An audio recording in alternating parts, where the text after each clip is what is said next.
Hey, USAID folks, and anyone who cares about the federal workforce, good news. We just won a major step in court. A federal judge certified a class action challenging the shutdown of USAID. My name's Shaun. I'm a federal employee attorney. I'm going to break this order down, and I think every federal employee should follow. Please watch to the end. Double tap to share this to get this out. I think this is going to be a case we'll be following regularly here.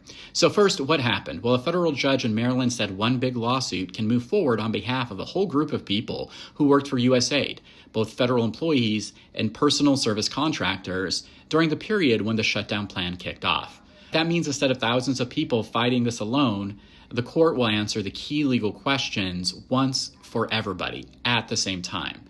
That's huge. So who is in this class? Well, if you worked for USAID in the United States, or you're a U.S. citizen who worked for USAID on or after January 27, 2025, you're in the certified group. The court narrowed the class a bit by excluding foreign national employees working outside the U.S., but it kept both federal employees and PSCs together because the shutdown plan hit both groups in the same basic way. It would end their work at USAID.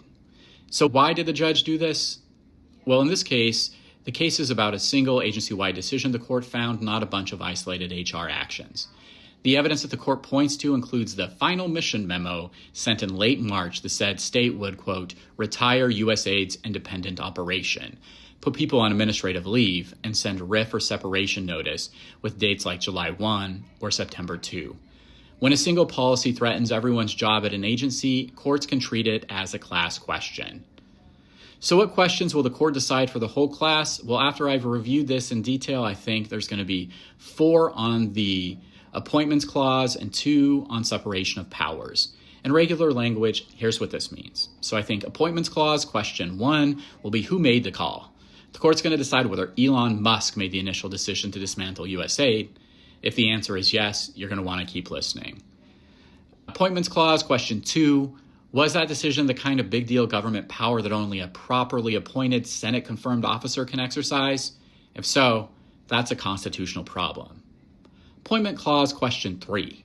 Was Musk acting as the de facto head of DOGE, the Department of Government Efficiency, during this period? Titles aside, was he functionally in charge? And appointment clause, question 4.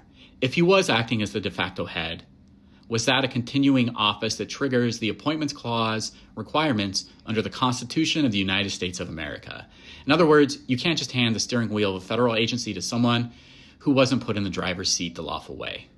Separation of powers. First question, did the administration's combined actions, RIFs, terminations, closing offices, transferring programs, decommissioning assets, effectively eliminate USAID as an independent agency? Separation of powers, question 2. If they did that violate the Supreme Court's separation of powers framework that the famous Youngstown Steel case covers? So translating all this, for those of you who are trying to follow along, not lawyers, in our system, the executive, the president, can't just erase an agency Congress created without going through Congress. So what does class certification not do? Well, it doesn't decide who wins yet. It sets the table. But it's a powerful step because it means the remedy, if the plaintiffs win, fits everyone in the class at once. Think of it like this. If the wrong person flipped the off switch on USAID, the typical fix is to undo that flip for everyone, not just 1 or 2 people. So what might the remedy look like if plaintiffs win?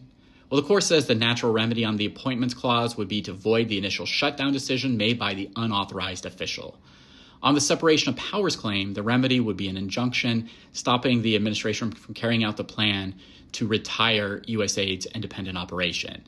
That's the kind of agency-wide relief Rule 23 is designed for, one ruling that protects the whole class. Now, you might have lots of questions on this. I think we're going to follow this a lot here, so drop your comments below. What questions do you have that I can try to answer on this?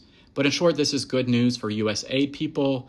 This is going to take a second, so know that, but this is a good development for us. So let's celebrate that win, and we'll cover this for all federal employees because I think it would be good for you to be informed about these constitutional issues and what the president and the executive can and cannot do.